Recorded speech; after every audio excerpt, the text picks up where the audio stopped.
RCB ತಂಡಕ್ಕೆ warning ಕೊಟ್ಟ ಗಿಲ್ ಏನ್ ಹೇಳಿದ್ರು ಗೊತ್ತಾ? ಪಂದ್ಯಕ್ಕಿಂತ ಮುಂಚೆ ವಿಡಿಯೋನ ಪೂರ್ತಿಯಾಗಿ ನೋಡಿ, ನಿಮಗೆ ಗೊತ್ತಾಗುತ್ತೆ. ಮುಂದಿನ ಪಂದ್ಯ RCB ವರ್ಸಸ್ GT ಅಹಮದಾಬಾದ್ ನಲ್ಲಿ ಈ ಒಂದು ಮ್ಯಾಚ್ ನಡೆಯುತ್ತೆ. ಪ್ರೆಸ್ ಕಾನ್ಫರೆನ್ಸ್ ಅಲ್ಲಿ ಗಿಲ್ ಅವರು RCB ತಂಡಕ್ಕೆ ವಾರ್ನಿಂಗ್ ಕೊಟ್ಟಿದ್ದಾರೆ. ಗಿಲ್ ತಂಡಕ್ಕೂ ಕೂಡ ಜಯ ಬೇಕು, RCB ತಂಡಕ್ಕೂ ಕೂಡ ಇಲ್ಲಿ ಜಯ ಬೇಕು. ಎರಡು ತಂಡ ಕೂಡ ಪ್ರೆಷರ್ ಅಲ್ಲಿ ಇದ್ದಾರೆ. ಆದ್ರೆ RCB ತಂಡ ಡೂ ಆರ್ ಡೈ ಸಿಚುವೇಶನ್ ನಲ್ಲಿ ಇದ್ದಾರೆ.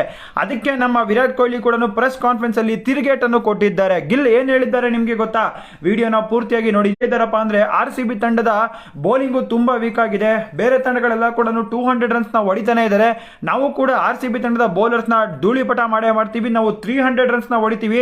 RCB ತಂಡದ ಬೌಲಿಂಗ್ ಲೈನಪ್ ವರ್ಸ್ಟ್ ಆಗಿದೆ. RCB ತಂಡ ನಮ್ಮ ಮುಂದೆ ಮಂಡಿ ಊರಬೇಕು ಅಂತ ಗಿಲ್ ಅವರು ಹೇಳಿಕೆ ಕೊಟ್ಟಿದ್ದಾರೆ.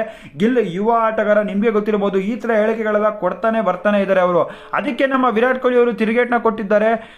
ರಾಜಸ್ಥಾನ್ ರಾಯಲ್ಸ್ ತಂಡದ ವಿರುದ್ಧ ಕೂಡ ನಾವು ಒಂದು ಒಳ್ಳೆ ಪರ್ಫಾರ್ಮೆನ್ಸ್ ಕೊಟ್ಟಿದ್ದೀವಿ. ನಾವು GT ವಿರುದ್ಧ ಕೂಡ ಇದಕ್ಕಿಂತ ಒಳ್ಳೆ ಪರ್ಫಾರ್ಮೆನ್ಸ್ ಕೊಡ್ತೀವಿ. ಲಾಸ್ಟ್ ಮ್ಯಾಚ್ ನಾವು SRS ತಂಡವನ್ನು ಧೂಳಿಪಟ ಮಾಡ್ಕೊಂಡ್ ಬರ್ತಾ ಇದೀವಿ. ಈ ಸಲ ನಾವು GT ನ ಧೂಳಿಪಟ ಮಾಡೇ ಮಾಡ್ತೀವಿ. ಗಿಲ್ ಅವರ ಪರ್ಫಾರ್ಮೆನ್ಸ್ ಅಹಮದಾಬಾದ್ ನಲ್ಲಿ ಚೆನ್ನಾಗಿದೆ. ನಮ್ಮ ತಂಡದ ಆಟಗಾರರು ಕೂಡ ಒಂದು ಒಳ್ಳೆ ಪರ್ಫಾರ್ಮೆನ್ಸ್ ಕೊಡ್ತಾರೆ. ನಾವು ಕೂಡ GT ತಂಡವನ್ನು ಮಂಡಿ ಊರಿಸ್ತೀವಿ ಅಂತ ನಮ್ಮ ವಿರಾಟ್ ಕೊಹ್ಲಿ ಅವರು ತಕ್ಕ ತಿರುಗೇಟನ್ನು ಕೊಟ್ಟಿದ್ದಾರೆ. IPL 2024 ನ ಹೈ ವೋಲ್ಟೇಜ್ ಪಂದ್ಯ ಮಧ್ಯಾಹ್ನದ ಮ್ಯಾಚ್ ಆಗಿರುತ್ತೆ. ಈಗ ಮುಂಬೈ ಹಾಗೂ ಡೆಲ್ಲಿ ಕ್ಯಾಪಿಟಲ್ಸ್ ಮ್ಯಾಚ್ ನಡೀತಿದೆ. ಸೂಪರ್ ಆದಂತ ಆರ್ಭಟ ಮಾಡ್ತಾ ಇದ್ದಾರೆ ಡೆಲ್ಲಿ ಕ್ಯಾಪಿಟಲ್ಸ್ ತಂಡ. ಮೊದಲು ಬ್ಯಾಟಿಂಗ್ ಮಾಡಿಕೊಂಡು ನಮ್ಮ RCB ತಂಡ ಕೂಡ GT ವಿರುದ್ಧ ಮೊದಲ ಬ್ಯಾಟಿಂಗ್ ಮಾಡಿದ್ರೆ ತುಂಬಾನೇ ಯೂಸ್ಫುಲ್ ಆಗಿರುತ್ತೆ. Runs on the board, pressure ಯಾವತ್ತಿದ್ರೂ ಕೂಡ ಅಪೋನೆಂಟ್ ಗಿದ್ದೇ ಇರುತ್ತೆ. ನಿಮ್ಗೆ ಗೊತ್ತಿರಬಹುದು, ರೀಸೆಂಟ್ ಆಗಿ ಪಂಜಾಬ್ ಕಿಂಗ್ಸ್ ತಂಡ 262 ರನ್ಸ್ ನ ಚೇಸ್ ಮಾಡಿದ್ರು ನೈಟ್ ಮ್ಯಾಚ್ ಅಲ್ಲಿ. ಆದ್ರೆ ಡೇ ಮ್ಯಾಚ್ ಅಲ್ಲಿ ಚೇಸ್ ಮಾಡೋದು ತುಂಬಾ ಕಷ್ಟ. ಯಾಕೆ ಗೊತ್ತಾ? ಡ್ಯೂ ಬರೋದಿಲ್ಲ. ನೈಟ್ ಮ್ಯಾಚ್ ಅಲ್ಲಿ ಡ್ಯೂ ಬಂದ್ಬಿಡುತ್ತೆ, ಚೇಸ್ ಮಾಡೋದು ಈಸಿ ಆಗುತ್ತೆ. ಆದ್ರೆ ಡೇ ಮ್ಯಾಚ್ ಅಲ್ಲಿ ಮೊದಲು ಬ್ಯಾಟಿಂಗ್ ಮಾಡಿದ್ರೆ ಬೆಟರ್.